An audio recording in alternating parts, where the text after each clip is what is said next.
One of the blessings we enjoy as the African Development Bank is the support we receive from the member states.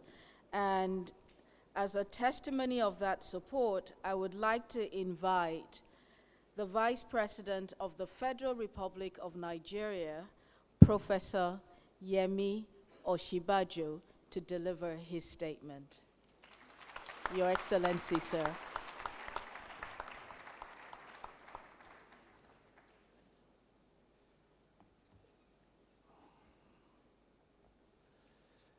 Your Excellency, the President of the Republic of Côte d'Ivoire, President Alassane Ouattara, Your Excellency, the Prime Minister of Côte d'Ivoire, the President of the African Development Bank, Dr. Akin Adesina.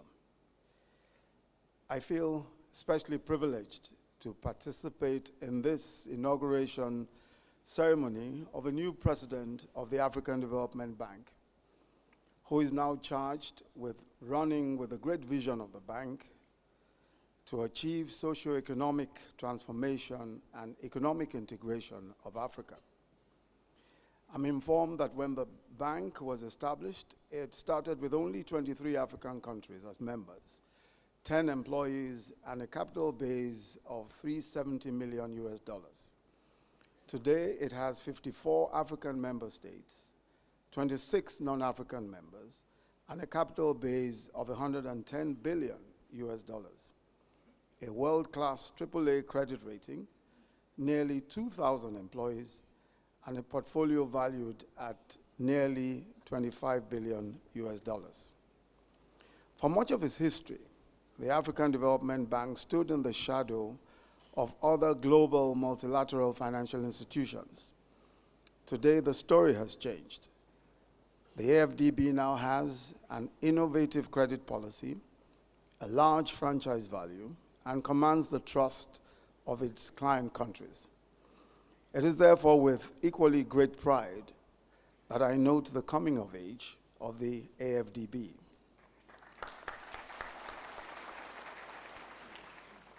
It is indeed important today, Your Excellencies, that we celebrate the outgoing president of the African Development Bank, Dr. Donald Kaberuka, even as we witness the swearing-in of the incoming president. We in Nigeria especially celebrate Dr. Kaberuka. A few years ago, he defeated a Nigerian candidate in Abuja.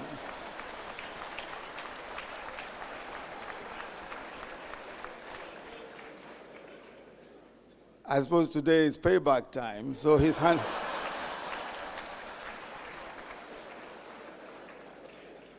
handing over to a Nigerian, Dr. Akin Adesina. Nigeria commends Dr. Kaberuka for his 10 years of exemplary service to the AFDB. Under his leadership, the bank not only tripled its capital base, but also mobilized an unprecedented level of financing from donors. The bank has also been transformed from a shy, inward-looking public sector institution to a bold leader in the area of infrastructure and private sector financing, channeling more than $28 billion US in transformative road, energy, railway, and water supply projects. But Dr. Kaberuka's major achievement has been in ensuring that there is a greater voice for Africans in the broader international economic community. His advocacy for our continent during the crisis of the last decade is very greatly appreciated, particularly his bold leadership in confronting the Ebola disease. Dr. Kaberuka, may God be with you in the years ahead.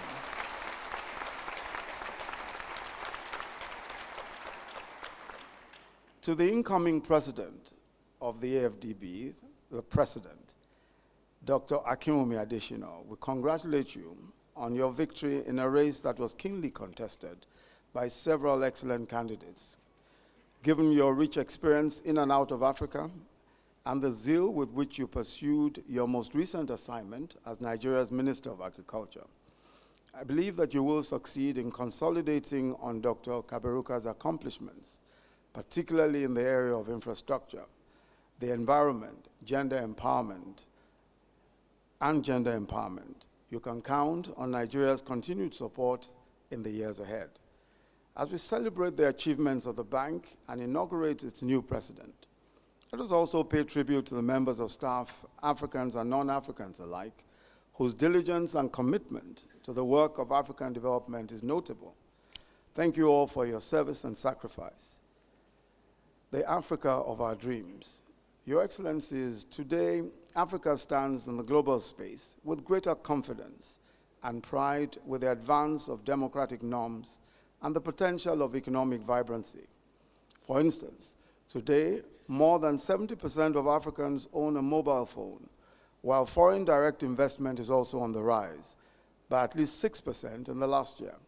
Already, the continent's average per capita GDP has surpassed $1,000, and infant mortality has been reduced by nearly 40%, while life expectancy has also increased substantially. So there is immense hope for the future of our people. However, our work is far from finished. We still have a huge number of extremely poor people to lift up from the pangs of poverty. And while Africa is growing, its rate of growth is still far below the estimated 7% threshold needed to significantly propel it to the next level, to create jobs and reduce poverty. All across Africa, there are many young people entering the labor market each year with no jobs. Also, while it is said that 80% of Africans today are living in peace, it's also true that the remaining 20% continue to suffer in areas facing different degrees of armed conflict, disease, and poverty, areas known to be fragile. Your Excellencies, the times we're in call for uncommon creativity, innovation, and courage. There must be a rethinking of some of the time-worn economic ideas and myths that held us bound to only a few options. In 2008, Western economies faced with what Ben Bernanke described as the deepest financial crisis since the Great Depression, abandoned conventional free market thinking, and embraced state-bankrolled stimulus plans to forestall the imminent collapse of their economies. This proved once and for all that the monster called the economy cannot be allowed to prowl the streets with its freewheeling, free market struts without the leash of a trainer. So we must ask ourselves some tough questions. Do African economies require a different paradigm? How can trickle-down paradigms work when half our populations are extremely poor? Do we not need some attention to social investment, conditional cash transfers to the poorest segments, universal primary health care schemes, school feeding programs? These can energize local economies and create important multipliers in the economy. We therefore need the AFDB to redouble its efforts in addressing the needs of these fragile areas through institutional support, emergency assistance, and bold pro-poor interventions in health, in education, and agriculture. African lenders have to take a more critical look at the way socioeconomic policy is formulated. The time has come for policy planners to ensure that policy is rooted in the living conditions of the vast majority of the people, not just the privileged few. Your Excellencies, ladies and gentlemen, the AFDB must in the coming years increase its commitment to supporting good governance, transparency, and accountability. It must also stay the course in its financing of infrastructure in view of the continent's large infrastructure gap. We urge the bank to focus on how economic policy can produce economic empowerment for women and all categories of our people who have become disempowered and whose voices are seldom reflected in the rhetoric of policy.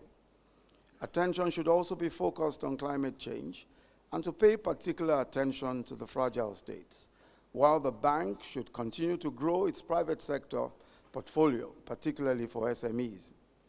In conclusion, we wish to call on the AFDB to grasp the changing economic landscape of the continent, the varying needs of its clients, and the multiplicity of financing options available now.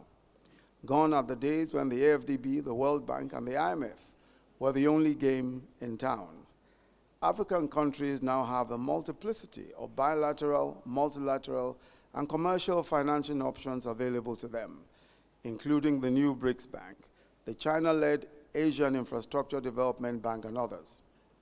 The AFDB must therefore arm itself to compete with these new financing players by increasing the speed and efficiency of its operations, its innovativeness, and the depth and complexity of its products. The bank has tremendous promise, and I believe its better days are ahead of it. And with the full cooperation of all, I'm sure that Dr. Adesina will make a fine president and a successful one. To our new president, Dr. Akinwumi Adesina, may I, on behalf of the President of the Federal Republic of Nigeria, His Excellency Muhammadu Buhari, congratulate you and your family, our nation, and indeed the African people whom you have served in one capacity or the other most of your adult life. Expect that you will excel marvelously in this task. May God grant you a wind-aided race. I thank you all very much. God bless you.